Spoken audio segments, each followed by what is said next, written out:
ಮಾಡ್ತಿದ್ಯಾ ನೀನು? ಈ ಹೆಂಗಸಿನ ಕೈಯೆಲ್ಲ ನೀನ್ ಹಣೆ ಮೇಲೆ ಕುಂಕುಮ ಇಡ್ಸ್ಕೊತಿದ್ಯಲ್ಲ, ಇವಳು ಮಾಡಿದ್ದೆಲ್ಲ ಮರ್ತ್ಬಿಟ್ಟ ನೀನು? ನೀನ್ ಚಿಕ್ಕವನಿದ್ದಾಗ ನಮ್ಮನ್ನೆಲ್ಲ ಏಟೊಂದು ಕಷ್ಟಪಟ್ಟು ಬೆಳೆಸಿದ್ಯಾ. ಈ ಮನೆ ತಾಯಿ ಇಲ್ದ ಮನೆ, ಈ ಮನೆ ಉದ್ಧಾರ ಆಗಕ್ಕಿಲ್ಲ ಅಂತೆಲ್ಲ ಅನ್ಸ್ಕೊಂಡೆ. ಇವಳಿಂದ ಪಡ್ಬಾರ್ ಕಷ್ಟ ಎಲ್ಲ ಪಟ್ಟೆ.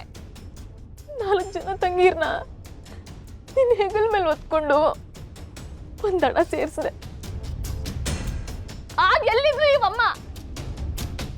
ಅಂತದ್ರಾಗೆ ಈಗ ಇವಳು ಕೈಯಿಂದ ನಿನ್ನ ಹಣೆ ಮೇಲೆ ಕುಂಕುಮ ಇಡ್ಸ್ಕೊಂಡ್ರೆ ಒಳ್ಳೇದಾಯ್ತವೆ ಅನ್ಕೊಂಡಿದ್ಯಾ? ಇಲ್ಲ, ಯಾವುದೇ ಕಾರಣಕ್ಕೂ ಒಳ್ಳೇದಾಗಕ್ಕಿಲ್ಲ.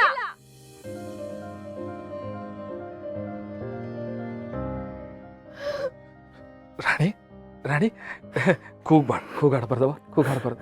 ಹೊಸಿ ಸಮಾಧಾನ ಮಾಡ್ಕೊ, ಸಮಾಧಾನ ಮಾಡ್ಕೊ. ನಾ ಹೇಳ್ತೀನಿ. ಗೌಡ್ರೆ ಸಂದಾಗಿದ್ದೀರಾ? ಸೋಮಯ್ಯ ಗೌಡ್ರೆ ಆರಾಮಾಗಿದ್ದೀರಾ? ನನ್ನ ಮಾತು ಕೇಳು. ನೀನ್ ಯಾಕೆ ಈ ಅಮ್ಮನ್ಗೆ ಇಷ್ಟೊಂದು ಹತ್ರ ಆಗಿದ್ಯಾ?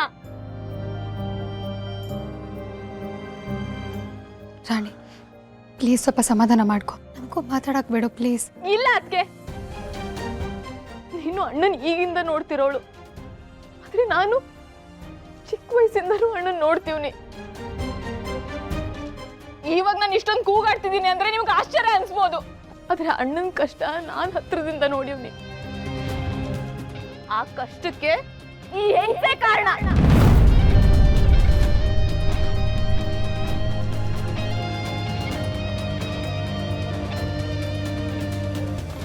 ರಾಣಿ ರಾಣಿ ನಾನು ಹೇಳೋದನ್ನ ಹೊಸಿ ಕೇಳು.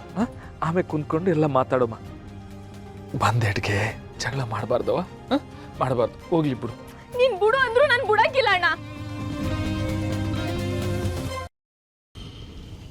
ಹೌದು, ನೀನ್ ಯಾಕೆ ಬಿಡು ಅಂತಿದ್ಯಾ? ಓ, ಈ ಹೆಂಗ್ಸು ನಿನ್ನೂ ಮರಳು ಮಾಡ್ಬಿಟ್ಲಾ? ನೀವು ಒಂದಾಗ್ಬಿಟ್ರಾ? ಅಯ್ಯೋ, ಮೊದಲೇ ಮಾವನ್ ಸಂಭಾಳಿಸೋದು ಕಷ್ಟ, ಹಿಂಗೂ ತಾರೀಕು ತರ್ತಿದ್ರೆ ರಾಣಿ ಇವಾಗ ಆರ್ತಿರೋ ಬೆಂಕಿಗೆ ತುಪ್ಪ ಸುಟ್ಬಿಡ್ತಾಳ ಅಂತ ಭಯ ಆಗ್ತಿದೆ. ಒಂದು ನಿಮಿಷ ನನ್ನ ಮಾತು ಕೇಳು. ನಾನು ಕೇಳಕ್ಕಿಲ್ಲ ಅದಕ್ಕೆ. ಆ ಹೆಂಗಸ್ ನೀನ್ ಹಣೆ ಮೇಲೆ ಇಟ್ಟಿರೋ ಕುಂಕುಮ ಒಳ್ಳೇದ್ ಮಾಡಕ್ಕಿಲ್ಲ. ಅಳ್ಸು.